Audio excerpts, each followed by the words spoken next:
Hello, everyone. This is Sarah Weber with the Key Assessment 2 on curriculum alignment.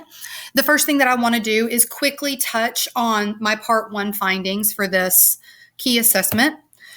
The first part of this was, let me get this out of the way. Here we are. The first part of this was leading colleagues in the implementation of accommodations and modifications. And I think that the most important way that we can do this is to provide our staff with the appropriate professional development to make this happen. Some of these techniques are Marzano teaching strategies, depth of knowledge training, scaffolding training, Bloom's taxonomy training, differentiation, and effective questioning. Now, I know it's quite costly to send the entire faculty to these types of trainings. So what I would do is I would select a couple of teachers to attend each one of these trainings, and then those teachers would come back and deliver it to the faculty as a whole. That way you have specialists in each area that can help if there's questions and can redistribute this instruction to all teachers. That would save the district money on professional development. It would save the district time because every single teacher does not need to attend every single training. So those are the strategies that I came up with for Part A. Part B is working with colleagues to differentiate instruction and refine common summative assessment options. And I think that the most important term here is formative assessments. If your teachers know how to analyze their formative assessment data, that will help them on their summative assessment data. And formative assessments can be something as little as everybody who thinks they completely understand this, hold your hand with thumbs up. If you don't understand it, hold it thumbs down. If you're somewhere in the middle, hold it thumbs sideways. That is a quick data analysis of your class to get a feel for where they are with the material. These formative assessments are very, very important. However, the most important part of a formative assessment is to make sure the rigor of the formative assessment matches the rigor of the summative assessment. It's not fair to you or your students to give them an easier formative assessment than they're going to see on their unit tests because they're going to be prepared for easier question types and they're going to get the summative assessment and they're going to freak out. So I would train these teachers to use their formative assessments to analyze the data from their formative assessments and to make sure that their formative assessments match the rigor of their summative assessments. The next part was lead the collaborative efforts to evaluate summative assessments.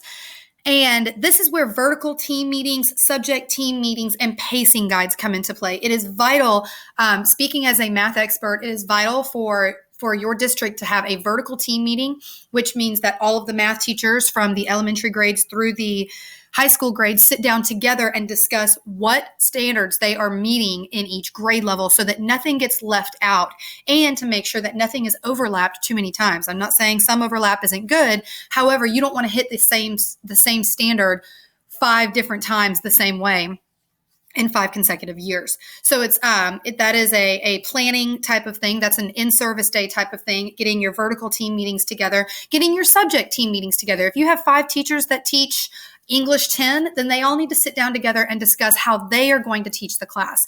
They need to take their curriculum and align it to the Alabama course of study. They need to make sure that they are hitting all of the standards, and that's where they come in from their vertical team meetings with that information. And they need to align their pacing guides so they know that they are teaching the same way in every single classroom. This is where these common summative assessments are created, and that way every single teacher knows what's going to be on every single test, and they've all agreed that those summative assessments match the rigor and match the course that they are teaching. The last part of this is cultural diversity in the classroom. This is such a big deal in the South, especially for our ESL learners. It's also a big deal here in this area in Phoenix City because we are stationed right next to a military base. So we have a lot of students from a lot of different backgrounds coming and going. And it's very, very important that we meet the needs of those learners as well. The first and most important thing I can tell these teachers is to develop a relationship with your students so you know what type of cultural diversity you have in your classroom. One example that I have of this that was a complete teacher fail on my part is one year I assigned a Christmas scavenger hunt, and the hints had all to do with Christmas. It was a December assignment. We were getting ready for Christmas break, and I assigned this assignment to where these students had to answer scavenger hunt clues that had to do with Christmas.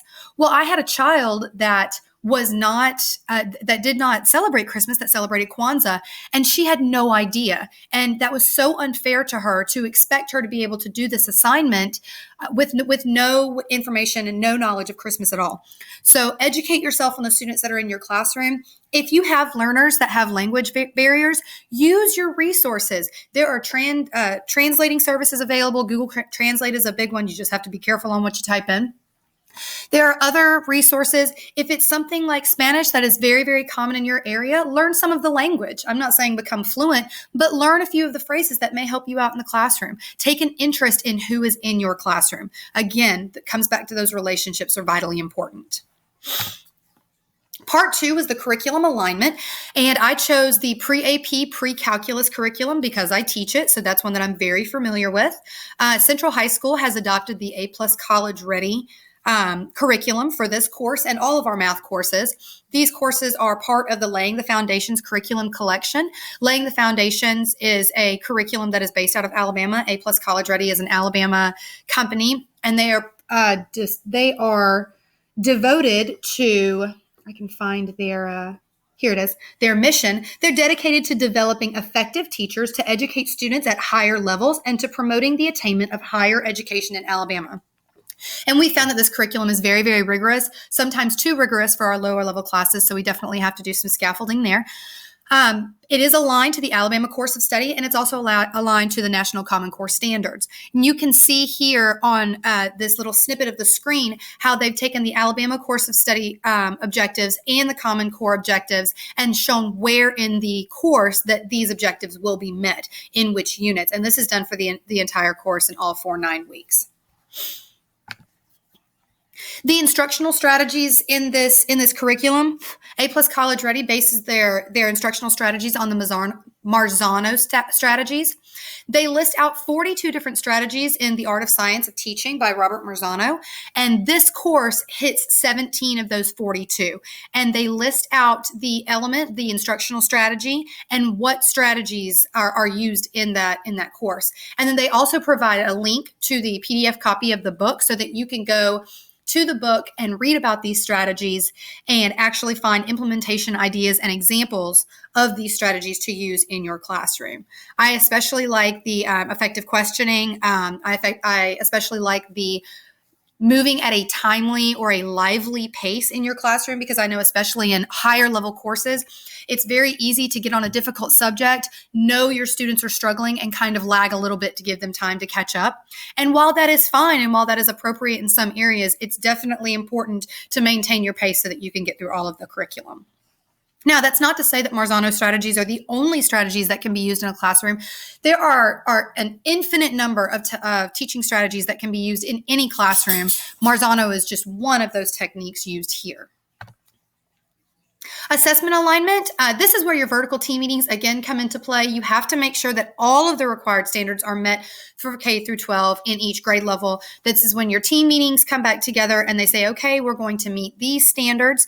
This is when you have to know your Alabama Course of Study forward and backwards, and you also need to make sure that your rigor is there. You need to make sure that the rigor on your assessment is high enough to actually meet or exceed the Alabama Course of Study standards. This assessment that's shown, it's a snippet of the first 3 questions of the Unit 2 on Vectors and Parametric Equations test. I've taken each one of the questions and aligned it to the Alabama Course of Study standard that's shown there in yellow, and this entire test is shown in the paper for assessment, for Key Assessment 2. Technology implementation. Now, being that this is a math course, technology implementation is actually built into the Alabama Course of Study. In the objectives, it says that students should be able to use graphing technology to graph and analyze functions. It also says that students should be able to use Excel spreadsheets to graph and analyze data. And that's something that's been written in very easily for the math courses. However, there are several different options for technology implementation in any course in any classroom. And one of the ones that I found to be most influential and most effective in my classroom is a Google device. Our students are given Chromebooks and therefore have access to a Google Drive and a Google Classroom. And this is a fantastic way to allow students and teachers to collaborate with each other using those Google apps, Google Classroom, Google Google Slides, and Screencastify, like I'm using now, to distribute information when you can't be face to face. Video devices, these can be cell phones, these could be webcams, these could be cameras, and those are very useful, especially in pre-calculus when we're doing motion and velocity functions, to be able to video the motion and velocity of a particle. Cell phones, I know we hate them. I know they are the hugest distraction, but these students are so proficient with their cell phones, we have to find a way to implement them into our courses.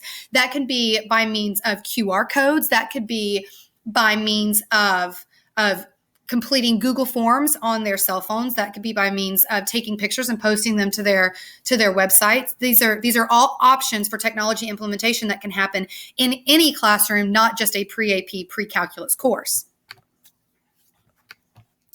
That is the end of my presentation. I hope you have enjoyed this key assessment 2, and I hope you enjoy the rest of your summer. Have a great day.